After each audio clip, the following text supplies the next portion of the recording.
The Long Walk is an adaptation of the first novel Stephen King ever wrote. Initially written in the mid-60s before he found success as a writer, the book was only published in 1979, after he already found fame following a series of bestsellers.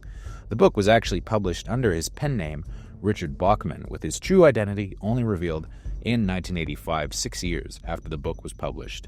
The Bachman books, with the exception of The Running Man and Thinner, have never really gotten too much attention from Hollywood, but with King adaptations once again red hot at the box office, filmmakers are digging deeper into the archives in an effort to put out fresher, less familiar versions of his works. So, in an economically depressed future, American male teens volunteer every year to take part in the Long Walk, a competition where 50 males are forced to walk continuously until only one remains standing. Anyone who can't continue is summarily executed. Stop! Two young volunteers, Raymond Garrity, played by Cooper Hoffman, and Peter McVries, played by David Johnson, with their own reasons for taking part, quickly develop a deep bond. But when there can be only one winner, how far will their loyalty get them? The Long Walk is a movie that feels tailor-made for the era in which we live. With unemployment something a lot of people have to grasp with, a future where the majority of the population struggles to make ends meet isn't too much of a stretch of the imagination, making The Long Walk feel uneasily timely.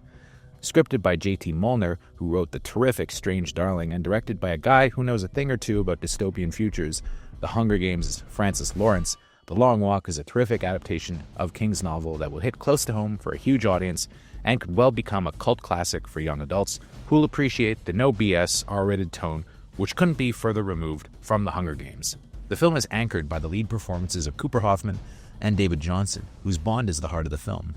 While it may seem foolhardy to ever become friends with someone who you're in a life or death race against, The Long Walk does a good job showing how their group of 50 young men can't help but develop bonds and cliques.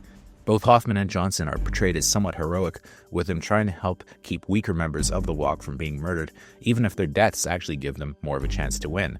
One thing that's noteworthy is that The Long Walk was all shot in sequence, so the cast becomes realistically disheveled and rangy looking as the movie goes on. Hoffman and Johnson are among the brightest up-and-coming young actors, with the latter especially chameleon-esque.